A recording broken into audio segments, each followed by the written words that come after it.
We got to make sure that we are value-based communicators. Selling a premium product, you better know how to sell value. That's more important than it's ever been. Sure, we got to have visions for change and progress, because that's the means and the method by which we're going to go from good to great. If you don't envision it, you'll never make it happen. I look at it like this. Anytime anybody makes a decision, they customarily consider two principal factors: value and price. Now, if somebody sees this much value, their mental image of the value of a product, service, or idea is that size. But their mental image of the price they've got to pay, either in dollars or in terms of effort to be expended, if their mental image of the price is this big, will that typically be a sale or a no sale? Well, we don't need to be a rocket scientist to know that. That's going to be a no sale, isn't it? So what do we do about that? I contend we got to be the value builders. We talk generic benefits. We talk needs-based benefits, which are targeted to the specific needs of that individual.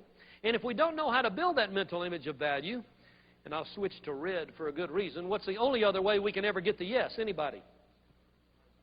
I don't blame you. I'd whisper it too. Cut the price, which of course is a less desirable alternative. I say, let's be the value builder. Anybody can give their stuff away. Let's make sure we're the ones who are building the value. We're talking needs-based benefits, making a difference in that respect. Best example I've ever seen of the value-price formula. I had the opportunity a few years ago to address the annual meeting of Jockey International. You know, the underwear people? Don't grin. In a group this size, they are well represented, I'll bet you. How about you, Sal? What are you wearing today? Okay, so anyway, I got Jockey International. 800 people from 10 countries at the O'Hare Marriott. And I'm doing an after-dinner speech. It went terrific, had a great audience, and it was about a month later that I got a phone call. Guy on the other end of the phone said, Don, this is Don Haney calling. He said, I heard you speak the other night at the Jockey meeting. I said, terrific. You must be with Jockey. He said, Don, as a matter of fact, I'm not. He said, I'm the president of a firm that is Jockey's principal supplier. He said, we manufacture most of the goods that go under the Jockey label. He said, and the reason I'm calling is I've done a survey, and nobody in our company has heard you speak, Don, but myself and our chairman of the board who was with me at that meeting the other night. He said, I know it's short notice, Don, but if you happen to be available, we want to invite you to come speak at our meeting of all of our people. It's only 3 weeks out. It's Saturday, September 22nd. But if you're available, we'd love to have you. I said, you're gracious to invite me. Let me check my calendar. Now, you got to know, I love to sell dates on a calendar like you love to sell Sherwin-Williams paint, right? I look at my calendar, the date's open. That's the good news. The bad news was that Saturday was preceded by a dynamite week. I'm leaving town the previous Sunday.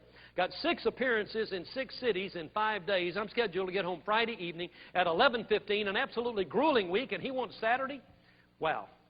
With a week like that, my mental image of the value, take a look at the screen, of getting one more speaking fee that week was only this big. This is when my kids are little. I always promised them that if I'm out all week long, I'll be with you kids on the weekends. Price I got to pay to be gone on that Saturday was this big. So what did I say to him? Anybody? I don't see any way I can make it. You're gracious to invite me, but tough week. Don't think I can make it. Let me get you a friend of mine in the business. Book me for next year's meeting. He said, Don, that's don't give up so easily. I said, oh? He said, didn't you say in your talk the other night, Don, that your wife was into horses? I said, man, you got a great memory. Yeah, she's into horses. I used to sometimes use a few lines about that. Used to tell people years ago my wife and my secretary got into the Tennessee walking horse business. Was for me about like supporting a heroin habit. He remembered that line. I said, yeah, she's into horses. He said, Don, would it intrigue you at all to learn that we're going to have our meeting this year at the 5,000-acre horse farm of our chairman of the board?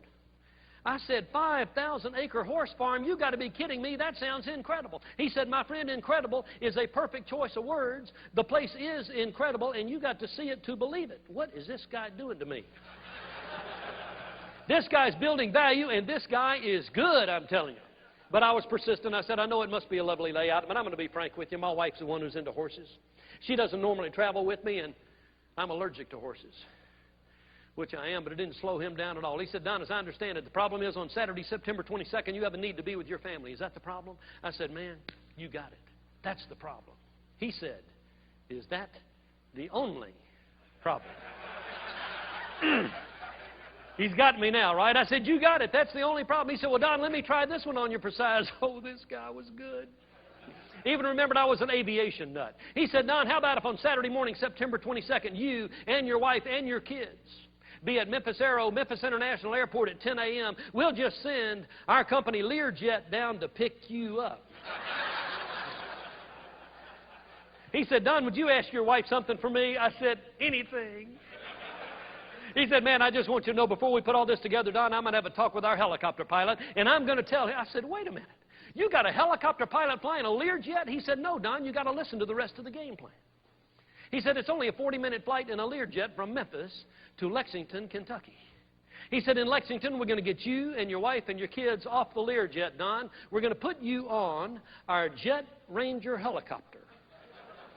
He said, now here's what I want to ask you. I want you to ask your wife, Don, have you ever experienced a cool, crisp, early autumn Saturday morning in central Kentucky where you get on a Jet Ranger helicopter and you climb out about 200 feet and you see fog and clouds, but you climb on out about 500-600 feet and the fog dissipates and all of a sudden the clouds part and you see blue sky and sunshine above and you look down and that's when you see those rolling bluegrass hills of central Kentucky.